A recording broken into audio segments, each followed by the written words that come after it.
알러지성 비염은 항원에 의해 코 안에 급성 염증 반응이 발생하고 그것이 반복되거나 지속되는 상황을 말합니다. 알러지를 유발하는 항원 물질은 진먼지 진드기, 계절성 꽃가루 등으로 매우 다양한데 이것들이 코 안으로 들어오면 재채기, 코 가려움, 맑은 콧물, 눈 가려움, 코막힘 같은 연쇄적인 증상이 나타나게 됩니다. 항원에서 멀어지게 되면 짧게는 몇 시간, 길게는 하루 이틀 내에 증상이 사라지지만 증상이 사라져도 같은 항원에 노출되면 다시 증상이 또 반복됩니다. 네, 안녕하십니까. 인하대학교 병원 이비인후과 전문의 박만준입니다. 안녕하세요. 한림대학교 동탄성심병원 이비인후과 전문의 한선아입니다. 안녕하십니까. 연세대학교 강남세브란스병원 이비인후과 전문의 정찬민입니다. 비염, 부비동염, 정말 어떻게 보면 병원을 찾아주시는 코 질환 중에 90% 정도를 차지할 것 같습니다. 그만큼 인터넷이나 SNS에서 잘못된 정보 또한 정말 많이 종종 볼 수 있는데요. 오늘 저희가 그 부분에 대해서 바로잡아 설명드리도록 하겠습니다. 원래 비염 증상이 있는데 요즘 환절기라서 심해요 라거나 축농증이 병원에 가도 잘 안 나아서 왔어요 처럼 증상보다 질환 이름으로 설명하시는 환자분들도 많죠. 그런데 흔히 축농증이라고 부르는 부비동염과 비염은 가장 흔한 코 질환이지만 증상이 어느 정도 겹치다 보니 환자분들이 혼동하시는 경우가 많이 있습니다.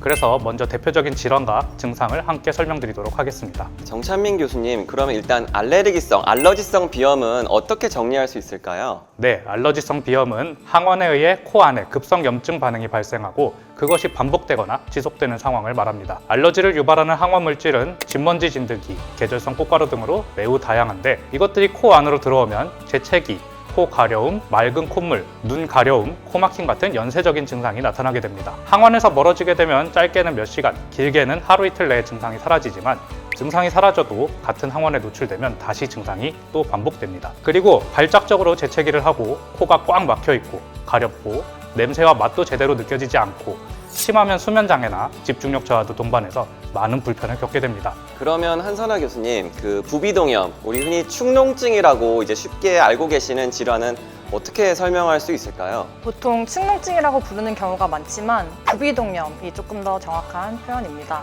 부비동염이라는 명칭에서 부비동이라는 구조는 코 안에 있는 이런 동굴 같은 공간을 얘기합니다. 이 부분에 염증이 생겨서 농이 쌓이고 붓게 되고 그러면 찐득하고 누런 콧물이 코를 막히게 하고 코를 통해서 목 뒤로 가래가 넘어가는 후비로 증상을 보입니다. 심해지면 뺨이라던가 이마나 눈 쪽으로까지 올라가는 통증이 일어나기도 합니다. 보통 부비동염은 기간에 따라서 3주 이내면 급성 부비동염, 3달 이상 증상이 지속되면 만성 부비동염으로 보는데 급성은 대부분 감기 바이러스 감염이 초기 원인입니다. 코감기는 사실 별다른 치료가 없어도 짧으면 며칠, 길면 1, 2주 내에 치료가 됩니다. 그런데 부비동 내에 만성적인 염증이 있으면 부비동이 농을 스스로 배출하지 못하게 되면서 증상이 계속 악화되는 악순환을 겪습니다. 이런 만성 부비동염은 자연스러운 회복을 기대하기 어려워서 이비인후과 진단을 받고 수술이나 다른 적절한 치료법을 논의하셔야 됩니다.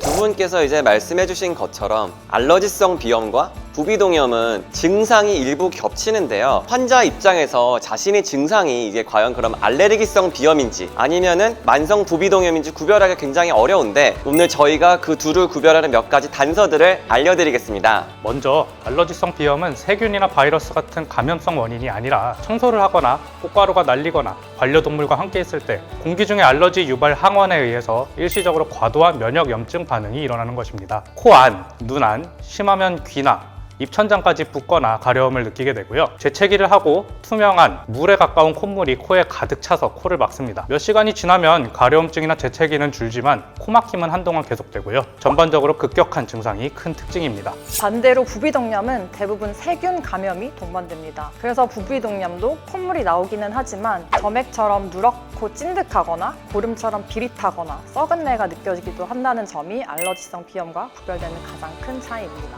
그리고 부비동염은 한쪽 코에만 걸린 경우 그쪽 코만 막히고 농이 차는 경우가 있겠지만 알러지 비염은 대부분 양쪽 증상이 동시에 나타나는 차이가 있습니다. 그리고 또 하나 중요한 차이점은 동반 증상입니다. 급성 부비동염은 대부분 이제 바이러스, 세균성으로 오는 편이라서 이제 우리가 흔히 감기 증상이라고 말하는 인후통, 발열, 오한, 두통, 전신 쇠약감, 소화 불량과 같은 증상이 같이 오기 쉽습니다. 근데 이제 코막힘과 콧물에 이러한 증상이 동반된다면 알러지성 비염보다는 급성 부비동염을 더 시사하겠죠. 실제 이 영상을 보고 계신 우리 귀코목TV 시청자분들께서도 이제 코 불편감으로 이비인후과를 방문하여 보신 적이 있을 것 같습니다. 알러지 비염과 부비동염을 실제 어떻게 진찰하고 구별해 주는지 설명해 줄 수 있으실까요? 코가 불편하셔서 이비인후과 전문의 진료를 방문하시게 되면 우선 코 전용 내시경으로 코 안을 진찰해서 알러지성 비염인지 아니면 부비동염이나 물혹이 동반된 증상인지 파악하고 그에 맞는 추가적인 검사를 합니다. 알러지성 비염의 경우 가장 중요한 절차가 원인 항원을 찾는 검사입니다. 환자마다 원인이 되는 알러지 유발 항원이 다를 수 있기 때문에 어떤 항원이 알러지성 비염을 유발하는지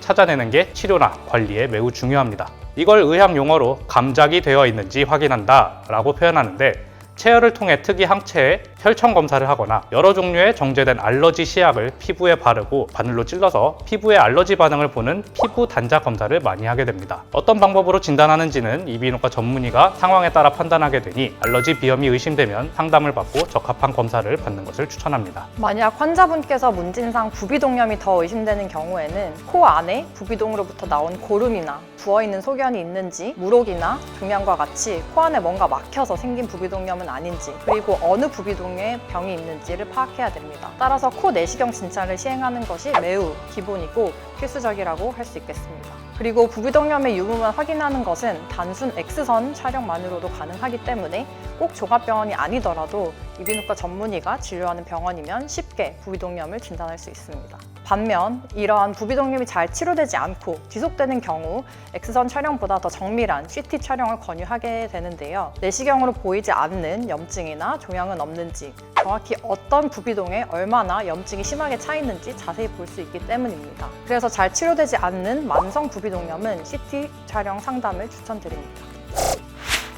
아마 이 부분이 우리 방송을 보고 계실 시청자분들께서 가장 궁금하실 부분 같은데요. 진단에 대해 설명했으니 이제는 치료에 대해서 알러지성 비염과 부비동염의 치료는 어떻게 다른지 저희가 설명드리도록 하겠습니다. 많은 분들께서 말씀하시죠. 약을 받아 먹어도 이제 며칠만 좋지, 약을 끊으면 다시 증상이 심해지거나 아니면 약을 먹어도 증상이 사라지지를 않아서 치료를 포기했다, 이렇게 말씀하시는 분도 계시고, 과연 이 비염, 축농증은 완치가 될 수 있는 병인지, 평생 약을 달고 살아야 하는지, 꼭 수술을 해야 하는지, 수술을 해도 또 재발한다, 이런 분들, 그리고 면역치료나 최근에 신약으로 이제 굉장히 각광받는 생의학 제제, 주사제, 그런 것들이 있다는데 과연 그런 것들이 얼마나 효과적일지 묻는 분들이 많은데요. 이 부분을 저희가 또 명쾌하게 정리해드리도록 하겠습니다. 알러지성 비염은 아토피 피부염과 기전이 비슷합니다. 쉽게 말하면 아토피가 코로 오면 알러지 비염이 되는 것으로 근본적으로 과도한 면역 반응이 원인이라는 뜻입니다. 그래서 감작 반응이 막 시작되어 심한 가려움과 맑은 콧물, 재채기를 하는 분은 우선 경구약제로 증상을 어느 정도 경감시키고 근본적으로 알러지 반응을 억제하도록 코 안에 뿌리는 스테로이드제를 며칠 또는 길게는 몇 주간 사용합니다. 그 뒤에는 증상에 따라 점차 낮은 단계의 약으로 바꾸면서 사용량과 빈도를 감량하고 증상을 조절하고, 때로는 원인이 되는 항원을 알게 되는 경우 노출되기 직전 또는 노출이 예상되는 계절에 미리 약제를 복용 및 단기간 유지한다면 비염에 대한 불편, 걱정 없이 삶의 질을 유지하면서 일상생활을 할 수 있게 되겠습니다. 그리고 또 다른 방법이 비염 수술인데요. 코 안에 보시면 막대기 같은 덧살이 양쪽에 하나씩 맨 밑에 있죠. 이걸 하비각계라고 하는데, 코막힘은 면역 반응에 제일 예민하고 콧물이 제일 많이 분비되는 이 부위에 점막이 부어오르면서 생깁니다. 그래서 수술로 이 하비각계의 부피를 줄이거나 내부 일부를 갈아주는 것입니다. 그런데 이 비염 수술, 즉 하비갑계 수술의 종류가 굉장히 또 다양하지 않습니까? 그렇습니다. 수술을 하시는 이비인후과 선생님마다 굉장히 다양한 각자만의 경험에 따른 술식이 있으시죠. 가장 최근의 직연으로선 미세 절삭기나 고주파 같은 안전하고 효과적인 발전된 수술기구를 통하여 다양한 수술 방법이 있는데요. 수술의 목적은 기본적으로 같지만 사용하는 기구나 원리가 다른 것입니다. 예를 들어 고주파 비염 수술의 경우 우리 전자레인지와 같이 고주파로 이 코 하비각계 점막 및 조직을 응고하고 수축시켜서 항원이 코에 닿더라도 이전만큼의 재채기, 콧물, 코막힘이 생기지 않게 하고, 동시에 항원에 대한 코 점막의 예민도를 줄여서 증상을 완화시키는 것입니다. 또한 코 가운데 칸막이인 비중격을 수술하는 경우도 있는데요. 이것은 비중격이 너무 심하게 휘어서 알러지성 비염이 아닌 비중격 자체의 문제로 한쪽 코가 좁아 코막힘이 생길 경우 해당합니다. 정리하자면 알러지성 비염은 환자의 증상에 따라 적절한 약물을 단기간 투여하고 약물로 증상이 조절되지 않는 경우에 수술적인 치료를 보조적으로 시행해서 증상을 완화시킨다고 할 수 있겠습니다. 다음은 이제 부비동염이 치료에 대해 설명할 차례입니다. 부비동염의 경우는 급성, 만성에 따라서 그 치료 방법도 차이가 나게 됩니다. 한선아 교수님, 어떻게 다르게 됩니까? 급성 부비동염은 건강하다면 저절로 치유되기 때문에 별도의 치료를 하지 않는 경우가 많습니다. 다만 발열이 있거나 증상이 심한 경우, 증상으로 인해 생활이 불편한 경우에는 항생제를 포함해서 증상에 따라 단기간 약물 치료를 처방하는 경우가 있습니다. 이 환자분의 경우 엑스레이 검사상 급성 상악동에 꽉 찬 농이 단기 약물 치료로 증상 호전과 함께 깨끗하게 된 것을 볼 수 있고, 같은 환자분의 코 내시경 진찰상에도 왼쪽 상악동으로부터 나온 누런 화농, 즉 고름이 단기간 항생제 치료로도 좋아진 것을 볼 수 있습니다.